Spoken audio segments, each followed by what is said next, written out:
Taking some advice from folks yesterday who were on a multi-person panel without a moderator, we decided by unpopular vote to make me the moderator of this.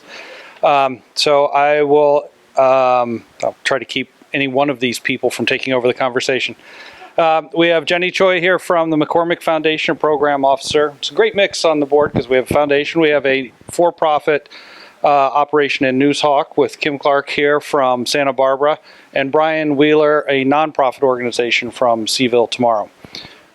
So I'll give you each a couple minutes to introduce yourself and explain a little bit about your site and why the nonprofit and foundation world is important to you. Not you, them. So I feel like they should go first. Okay. I'm just going to put it down. Okay. All right. you probably do need to. Do I need to? Yeah. Okay. So, hello. I'm Kim Clark, and I'm with Noozhawk. We're based in Santa Barbara, California, and we are a for-profit news website. Santa Barbara is very unique in that it has a lot of nonprofit organizations, and the philanthropy of the community is second to none. So early on, when Bill McFadden, our publisher, founded Noozhawk, he realized that there was a broad base of need out there for the nonprofits to get their message out about what their objectives and goals were and their fundraising needs, and that Noozhawk had a platform to do that. So we found ways to help the nonprofit community reach their objectives and to also help our company, which needs to meet our objectives, which is to keep our lights on and our employees paid and that type of thing. So we have 3 different ways that I think we interact with the nonprofit community that have been very successful for us and the nonprofits. When I started there as a partner about going on 4 years now, I'm Vice President of Business Development. So my first year I spent a lot of time working with the nonprofits when they would say, can you help us with our promotion? Can you run some ads or something? So we gave a lot of things away. And I spent a year, and they loved us, but we made absolutely no money. And my time is money, so we kind of lost money. And then I thought, well, this can't continue. So I implemented a program where nonprofits could apply for a sponsorship with Noozhawk to help them with their initiative, which was generally a fundraising event. And so they would apply, and we gave them a 60 days to apply. Because it takes time to promote an event, whether it's through news releases or stories or advertising. And in return, we would get our logo branded with their event. We'd get tickets to the event. We'd be in their brochure if they had one. So it showed that Noozhawk was a partner with the community. And since we're media, we don't run ads in other media to promote who we are. So just seeing us branded with the nonprofit community helped us. And they would have a minimum ad buy. We would match it. So they were getting 50 cents on the dollar, and they loved that because they got a lot more for their money than they were, number one, with print, which is more expensive than online to begin with, and number 2, we would publish news releases, and a lot of times they would, have the ability to get that to us while the campaign was running. So that was one way that we did it. Second was prior to that, nonprofits don't always have someone running their marketing, and so they come to you 2 weeks before their event, and they're like, help us sell all these 100 tickets, and it was a reoccurring theme, and it takes a lot more time than 2 weeks beforehand, and so our publisher had some ideas of how to help the nonprofits, but it all boiled down to getting a foundation that was interested in partnering with the nonprofit community by offering media grants. And we became a partner with this foundation that people could apply in advance for a media grant, which would include either us, a television media buy, or a print. And if they chose Noozhawk, then we would tailor what we would do for them, which was the power of 3. And it was 3 stories in depth written by our writers, sometimes usually a freelancer. And we would sit down with the organization and find out what it is that they needed the public to know about them. What is your story? Is it that you need more volunteers? Is it that you do so much more than people know? Is it whatever the case may be. And when Noozhawk would tell the story about the nonprofit, it wasn't just a self-serving press release. It was, very engaging and very relevant. And that, coupled with 3 media campaigns that would generally be either promoting a call for donations or maybe a fundraising event or maybe, whatever the case may be, and then 3 press releases. And it would all be within a 3-month period. So 3 months, you're seeing ads, you're reading stories, you're reading news releases, and suddenly these nonprofits would say, people just sent us money. People didn't realize we needed this help. People are, clicking on the ads and they're buying tickets to our events, and we've sold out, and this is great. So that really helped them. And the foundation would give the money to the nonprofit, so they didn't have to spend any money, and then it would help Noozhawk, pay for the writers and the stories and the ad campaigns. So that's the whole market for you, is the nonprofit world, is advertising. Yes, for us. And how many of them do you work with? Well, these grants that we do 1 a quarter, so that would be 4, and the grant's $5,000. So that's $20,000 for us, and then we're really in depth helping 4 of these nonprofits. And the nonprofits don't pay anything. The foundation is covering the cost. So sometimes when nonprofits come to us with these needs, we'll encourage them, we'll go apply for this grant. Some quarters we have 5 applicants, and some we have 10, and some we have 1. So it just depends. And they don't always choose Noozhawk. Sometimes they'll choose some of the other media in town. And then, yes? Did you spark this idea with the foundation, or did the nonprofits, or did the foundation? Because there's a 3-way thing here. Everybody gets something out of it, but Yeah. It's a sparky idea to come up with. Well, Bill, I believe that our publisher was the one who came up with this idea to the foundation. Originally, he was thinking of trying to get a corporate, entity to help the community, like a bank or something, but it just didn't resonate with them the way it did with the foundation. And so a lot of foundations in Santa Barbara, that's what they do. They give money away to the nonprofit community. So they were approached by us, and it's been a beautiful relationship. The third thing we have are special projects, and I'll just go over that quickly. That is where we have a very open door policy to the community. If someone has a need, we're always open to sit down and talk to them, and some of those conversations never go anywhere, and other ones, spark brand new sections of our website. We partnered with Cottage Healthcare, which is the hospital in our area, because they wanted a platform to showcase their stories about healthcare and their videos and just what's going on. And so with them sponsoring this special section, we launched a Your Health section on our website. They love it because we're providing this audience for all of this wonderful content that they already have, and then we can also sell some advertising on it to help us. And it's very different when a hospital is showing video of a young child who's gone through chemotherapy, and the mother and the father, or someone who has been rehabilitated and is now running that marathon again because of the hip replacement, and this brand new surgeon who has this technique. So they love that. And those are just really partnerships that we form by being open to those kinds of conversations. And we also identify what our readers are interested in, and provide specialized sections that we first vet. Are there foundation dollars or large corporations that feel that they want to brand themselves with this kind of content? And we'll be doing a Celebrate Nonprofits and Philanthropy section coming up next month that we've had multiple foundations support, and our top sponsor turns out it's going to be a local bank who their market is supporting the nonprofits and small business. So those are the 3 things that we've done to just integrate our product with the nonprofit community. So. And your site is a general news, it's not investigative, it's not niche. It's a general news site, and it doesn't cover everything from A to Z, and some things we focus on more than others. I'd say our 3 tiers would be local breaking news, business and government, and crime and that type of thing. Pardon? Oh, and sports. We just added sports. So we didn't used to cover sports, but that's another story. So, and it's going very well.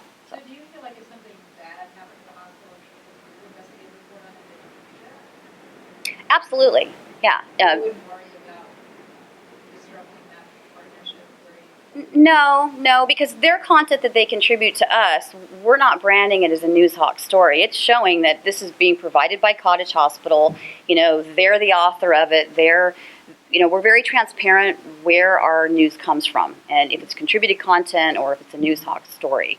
So, and our readers, don't have a problem with that. We don't try to take credit for something that's provided to us. And But I'm wondering if it would affect how you think about reporting on something. No, not at all. And we've never had an issue. Our site in of itself tries to be very unbiased in terms of reporting both sides. So we don't endorse political candidates. We don't take sides on anything. So I think that the community just knows that, and we're going to report on both sides of any topic. So far so good. It hasn't been a problem.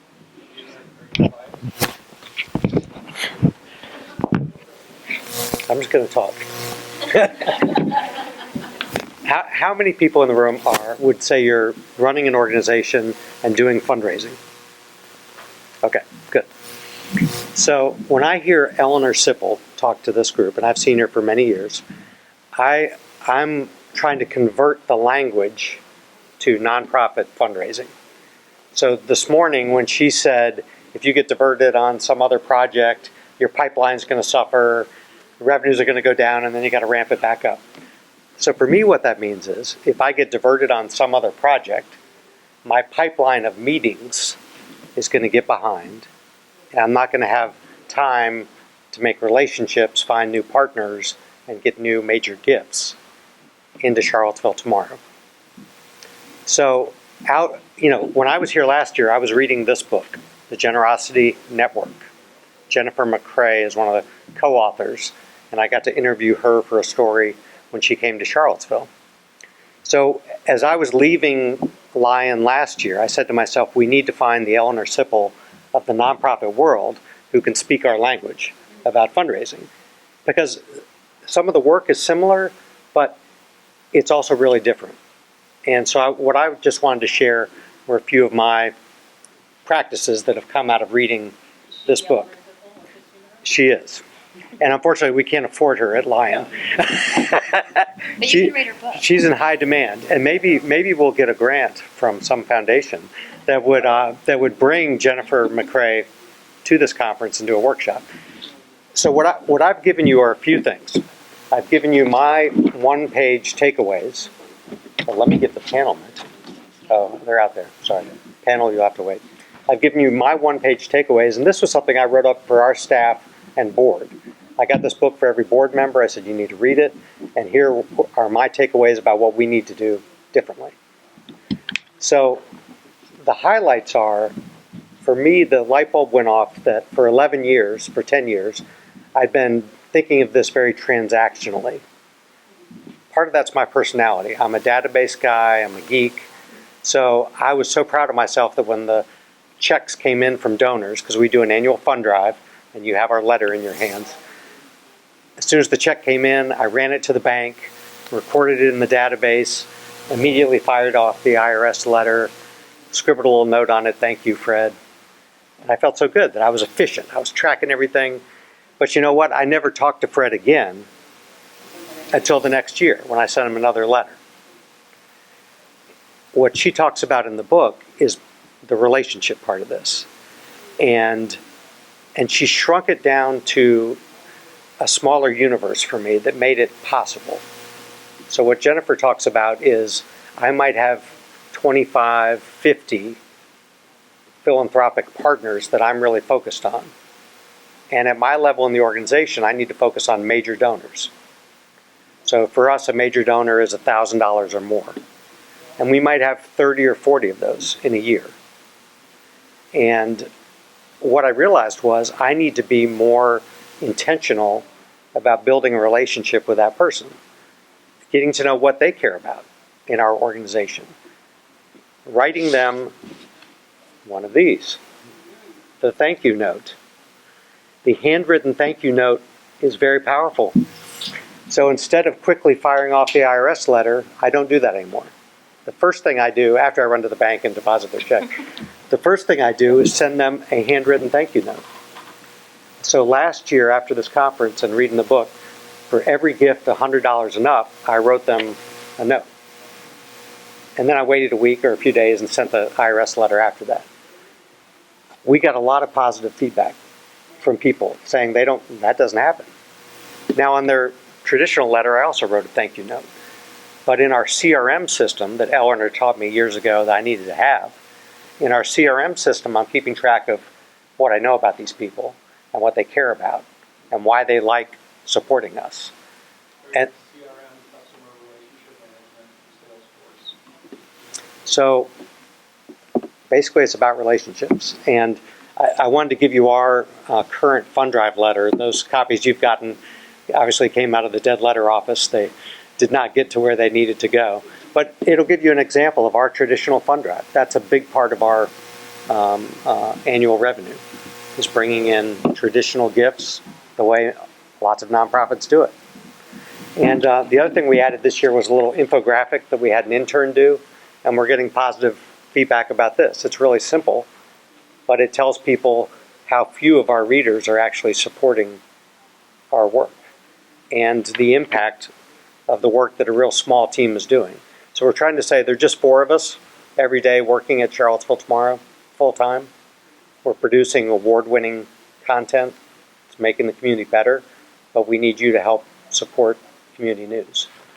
I hope next year I can say this was really successful, the letter that you've got in your hands. We changed the language a little bit, made it a little more direct, that we needed people's support. And did any of you get one that had a handwritten note in the top? What did I say in the top of the?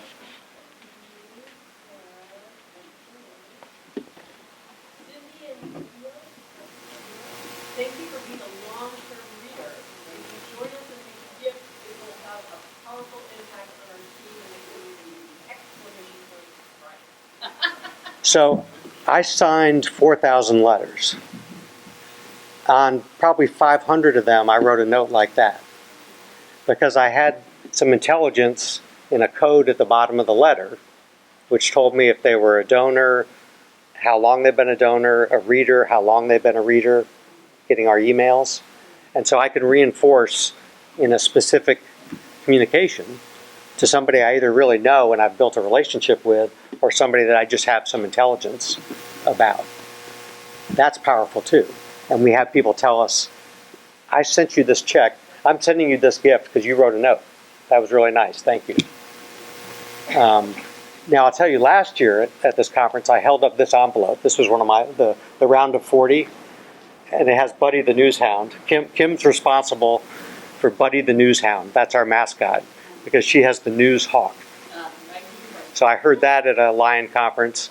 We immediately went out and bought Buddy. So we sent out this envelope last year, and it failed. It failed miserably. People thought it was junk mail. The designers were really proud of it, but it was a different shape, it was a different look, and people didn't open it. So last year, after we sent this out and it failed, we had to immediately resend the letter that you have in your hand. Don't blame me. No, I'm not I blaming didn't you. tell you for Buddy. I think Buddy's great. My point about that is if you start sending these letters, keep the look the same every year. And look at the mail you get with people asking you for money. That's what the nonprofits do. You know, you're looking for the red envelope because every year that nonprofit sends the red envelope. You know, pick something, stick with it, because that's what your readers are looking for. We had readers coming up to us, stopping us in the street and saying, I didn't get your letter, what happened? And then I was like, oh God, something horrible went wrong. So a few lessons there, and I'll stop. But. Shut up and take my money. Moderate. Steve, you should also, you should share your story too. Yeah. We also have a membership program and practice an annual gift giving drive. We try not to do too much around the fall drive because everyone's asking for money. I think most of you have giving days now. That's in the foundation world, the Give NOLA day for us. And again, like Brian said, that immediate personal contact. When people gave on Give NOLA through the computer system, I'd get a little note and I'd shoot off an email. And I got so many people telling me I was the first one to thank them. Or later they said I was the only one to thank them through this gift. So it's just that little simple bit helps a lot. Also, if you're a nonprofit and you have a board, or if you're a for-profit and you've got corporate masters, and they say they want to be involved, handwritten notes. They get a note not just from the editor, but from the chairman of the board of the Lens, or, proud to be a member of the Lens and glad you are too. So that you don't have to sign all 5,000. I think you can find a way around that. We still find ourselves relying greatly on national foundations. And I'm sure Jenny will correct me if I'm wrong, but to see the local numbers go up, whether it's number of donors, not necessarily the dollar amount, just that people are interested in what you do, that there's a proof of concept that you are interesting to people. And with that, what is it that makes a site attractive to a foundation? Well, proof of concept is pretty key to the foundation landscape. But what I love about this conversation is that we're putting people at the top. Whether you're at a for-profit or nonprofit news organization, it's all about the value that you bring. And I feel like we all share, bless you, the fact that you're providing a service that, bless you, that individuals really value, and foundations look at this from a macro level in terms of moving community issues forward. There are so many few journalism funders. I work for the Robert R. McCormick Foundation. We were an international and national journalism funder because we were one of the very few, alongside the huge, Knight, MacArthur, Ethics and Excellence, now Democracy Funds of the world.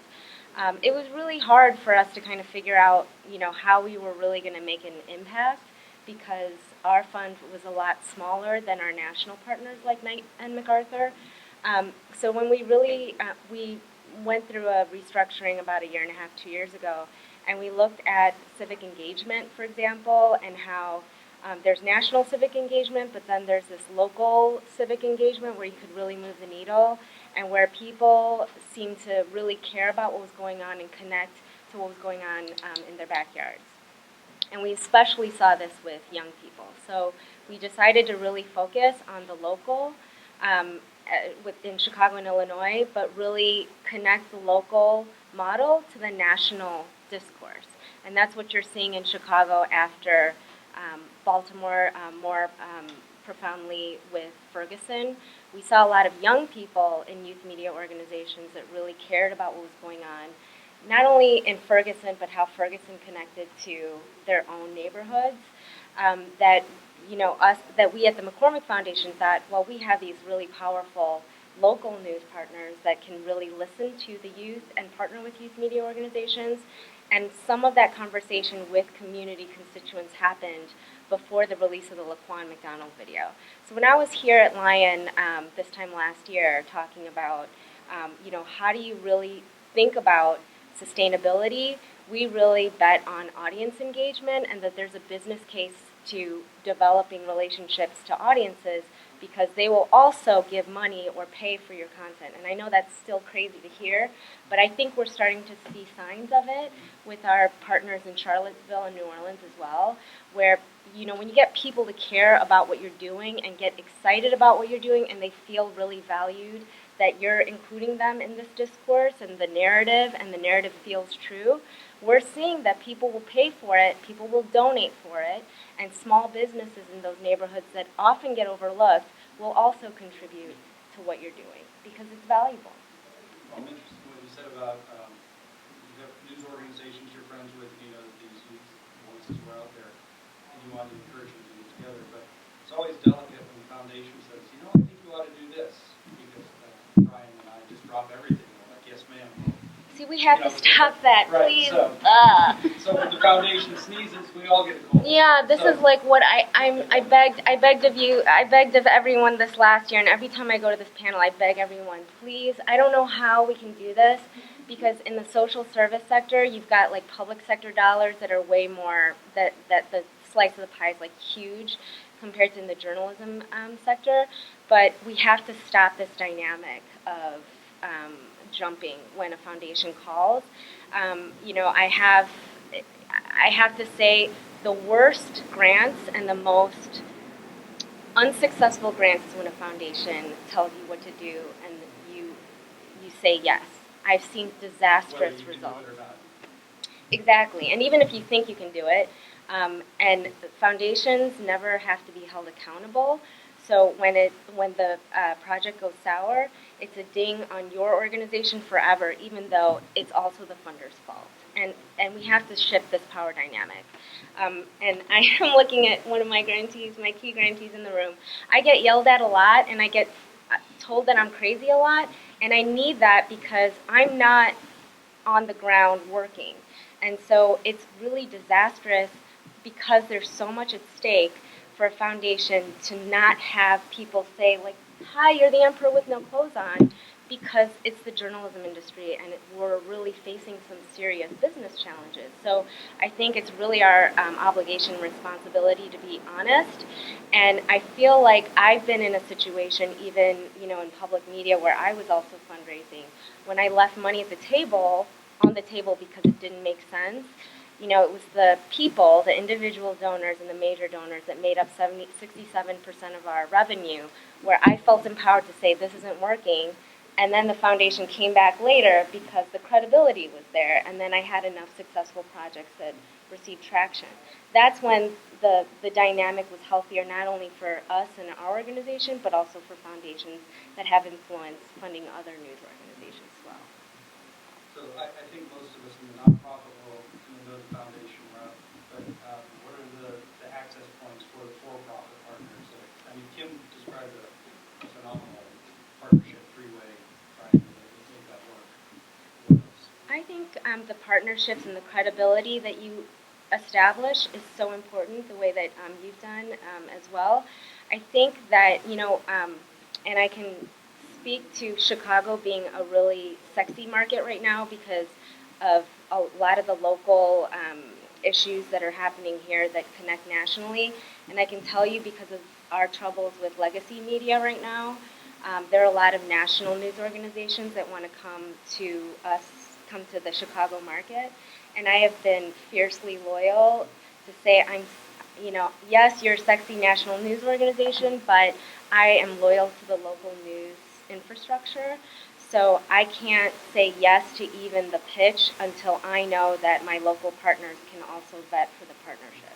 So oftentimes I ask for an MOU or a meeting, or for my local news organizations and grantees to tell me, yes, this is the real deal, this is an authentic partnership, and I trust this partner. Because Chicago reporter knows the town better than the New York Times and the parachute company. Exactly. Well, and again, if I want to look at a successful, sustainable project, Chicago is, a hard market to parachute in and be successful.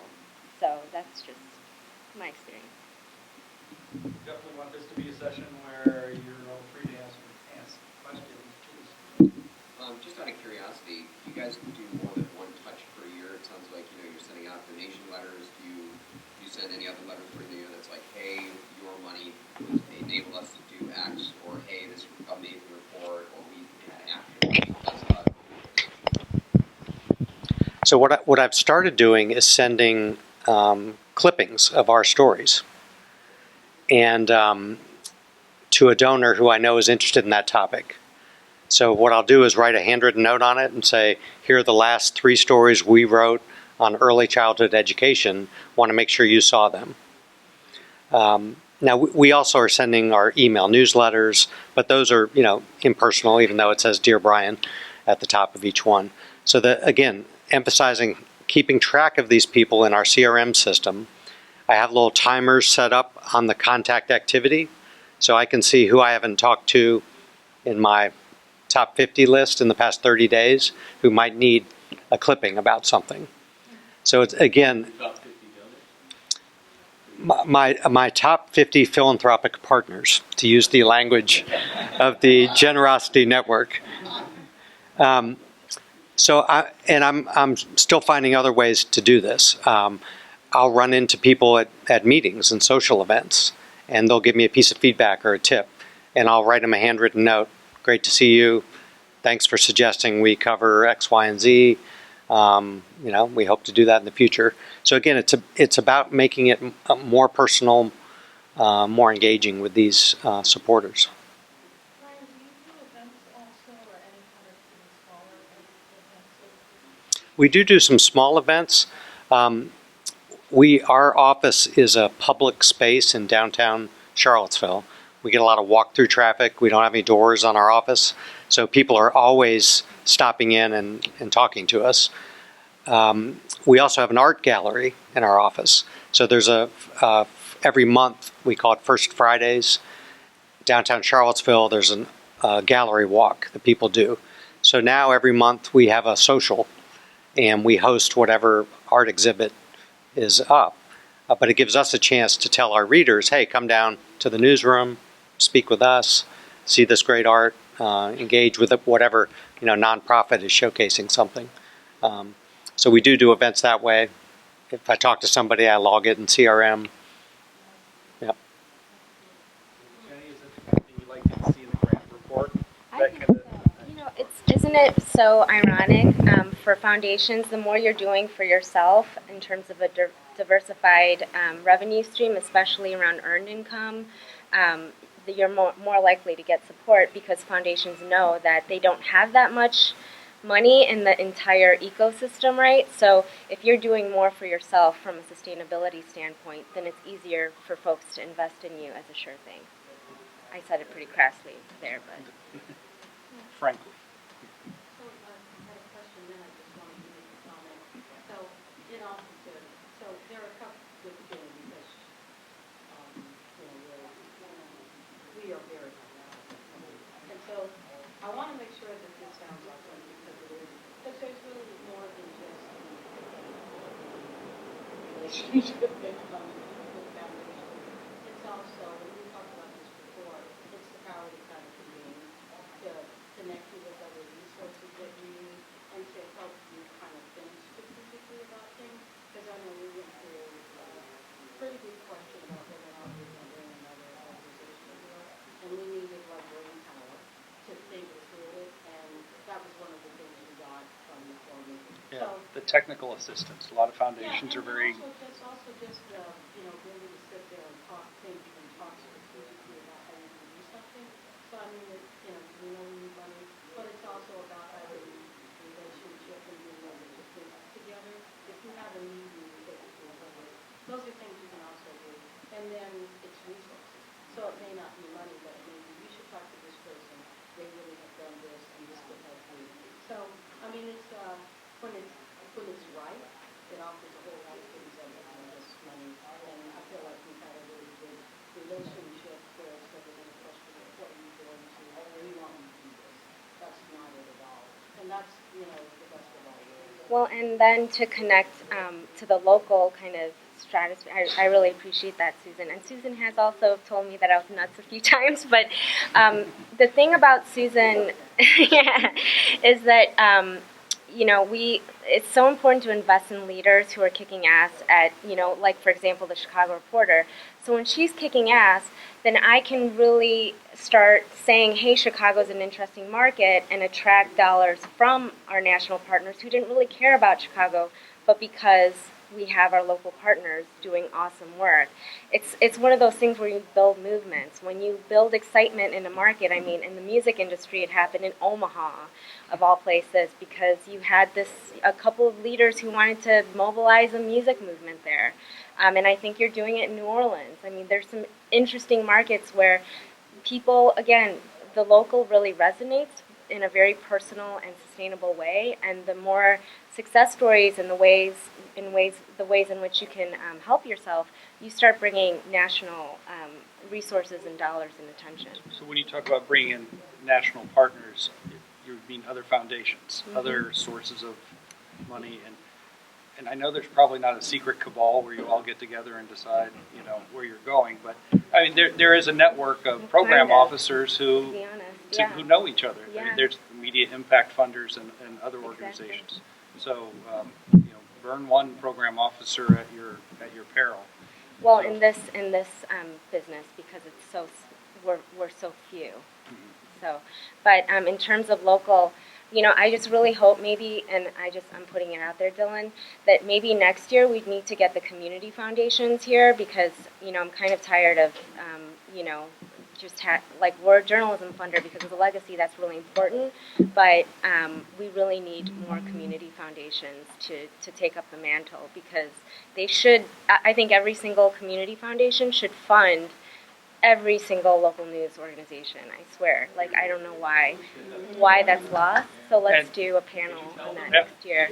I mean, I can get Chicago here, but I'm going to need help getting local folks. That's what Knight does every February, right? They have this media learning seminar. They invite the local foundations down to, in the middle of the winter, they invite them to Miami and put them up in a nice hotel and try to convince them that they need to fund local media. And they've been doing that. They've been doing that for quite a few years. Oh. Yep. So you were talking about looking at this letter, because, this is something we're struggling with, so we're so happy foundations are helping us, but to Dan's point, to Kim's point about being sustainable, that's the weak side of so just a particular question about, so you're talking about what you're doing with the letters and cards and all that's great, and people, you're just getting real with people. Yep. But what are you doing, how are you finding those new supporters? So are you using those emails, and are you looking through the email list, or how do I write to someone from, hey, I just emailed my letter to, here I'm giving you $2,100 a month? Yeah, great question. So once we have somebody's first name and last name and their email, hopefully, we're trying to pin them to a mailing address. And we have some tools that help us look those up. So we're able then, we know this person's coming to our site, they're on our email list, and so we target them in that way. We certainly think that should be a rich group of supporters. But we also use the networks of our board members. So our board members are really key to our fundraising success. And we recruit board members who have networks and wealth in those networks. I mentioned all the notes I write on the letters. They write hundreds of notes. My board each gets a batch of letters coded to them because it's somebody from their, basically think of their holiday card list. That's what I ask them for. When somebody joins the board, I'm like, okay, now I need your mailing list. And we throw it in our database and we tag them to it and we make sure all their friends get this letter and that they write a personal note on it. Can I make a suggestion too? We started doing campaign finance reporting, which meant I was analyzing everybody's campaign finance report. I could see who had money. Yeah, that's right. Who was politically active. And I would contact them and say, we're nonpartisan, but I recognize that it's very important to you that people are out there voting and representing government. And For sure. One of the important parts within the governmental systems, and would then take them off the money. And that Yeah.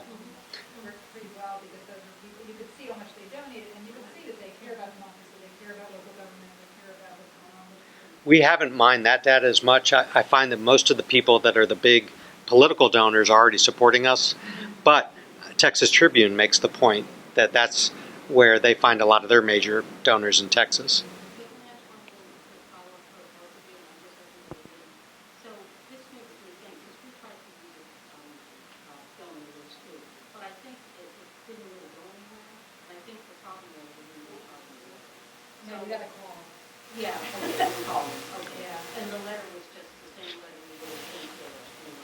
So I guess my follow-up question is, if you have any experience in the types of letters that you have. So if you've got some new people, do they get? Yeah, any kind of I do two letters.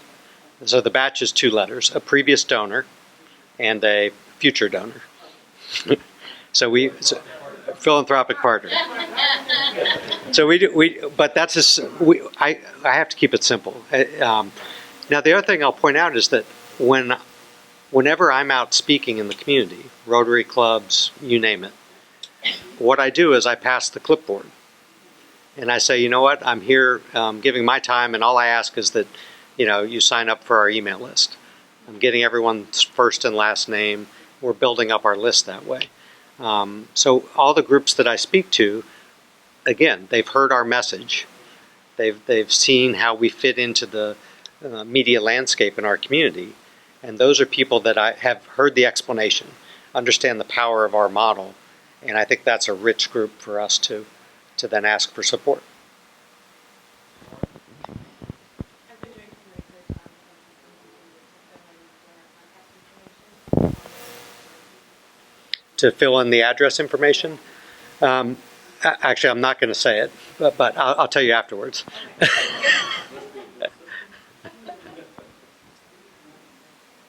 some of the ones that I've been looking into, if anyone else is interested, are CLO.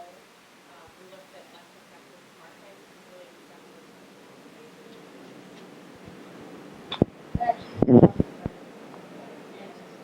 I just use local conflict revenue, which often answers the question for.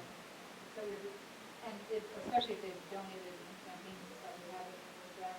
But if I just have a name, I can often put it back in the local newsletter and fundraiser addresses. White pages works for marketing. I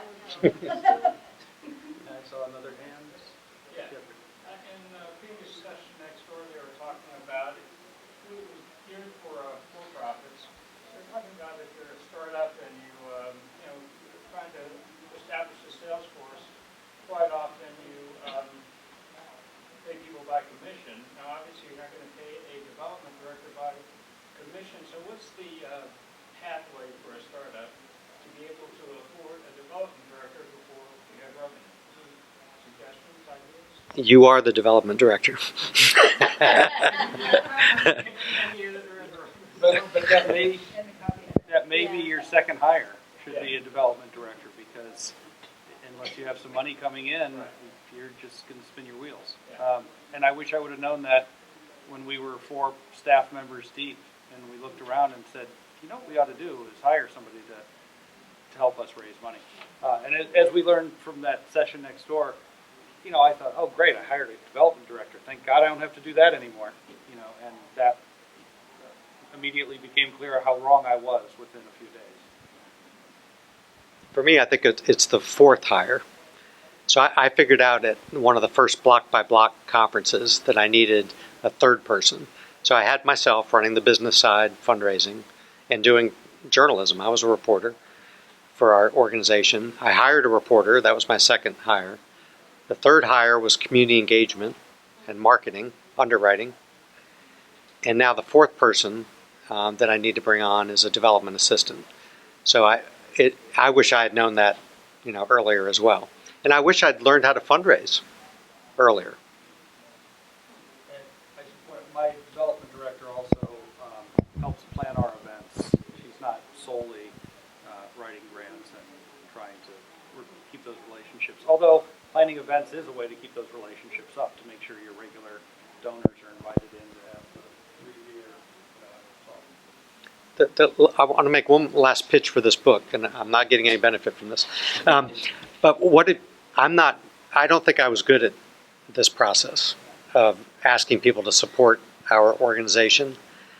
And it made me feel much more comfortable about the first meeting and the second meeting. And the dynamic of the first meeting is to take off the table the ask. I tell them up front, will you just come have coffee with me and give me advice about Charlottesville tomorrow? I'm not going to ask you for anything.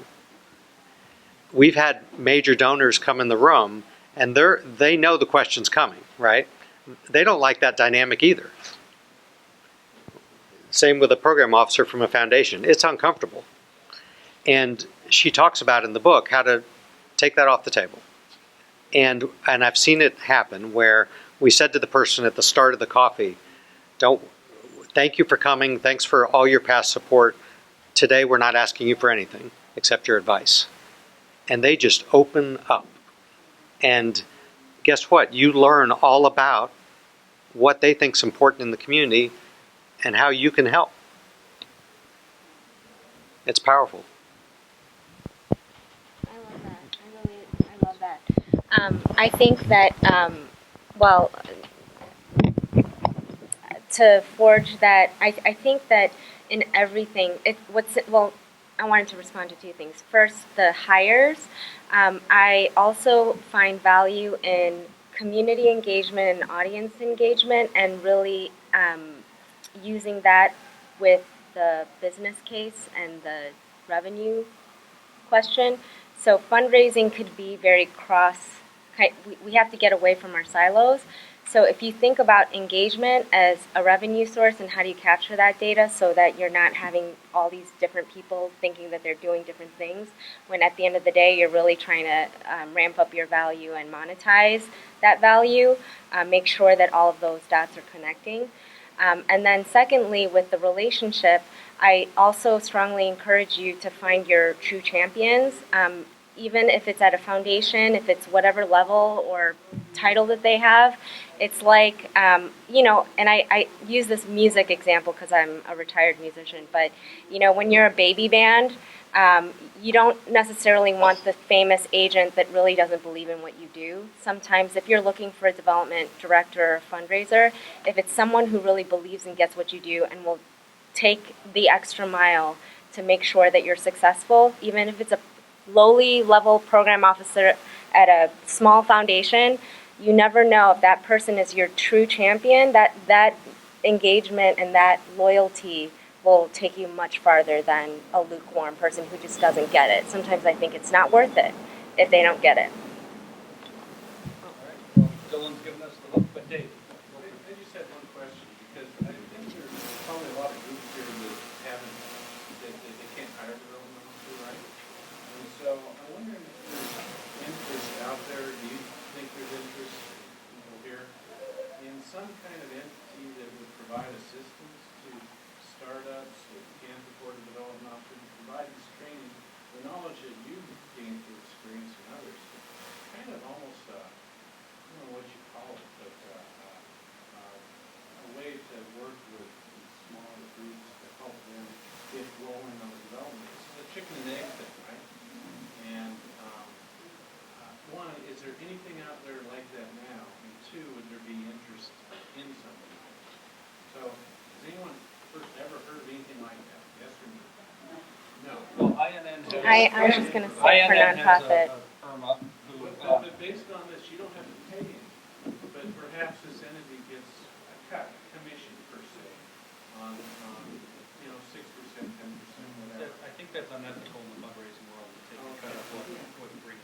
But part of it is we need to look for solutions outside of journalism. Journalism is not mentioned in this book, right? It's whatever your nonprofit cause is. And so I'm sure there are a lot of resources out there to help teach people these skills. I don't know what they are. But I bet Lion could play a role being a clearinghouse or bringing experts to future meetings. Yeah. To talk about in the this. same way that people have asked Lion, can you lead us to a media liability insurance policy, right? Kind of central services. Well, I bring this up because SPJ, we invested in full-time development, and we have capacity. So, maybe as well, we help other organizations. We're thinking through maybe coalitions for other countries, working with them, helping them fundraise. But I don't know. I haven't done anything a whole lot. Raise your hand, anyone who would be interested in using the building system and okay, all right, that gives me some. Let's talk to them. Yeah. All right. Join me in thanking the panel. Thank you.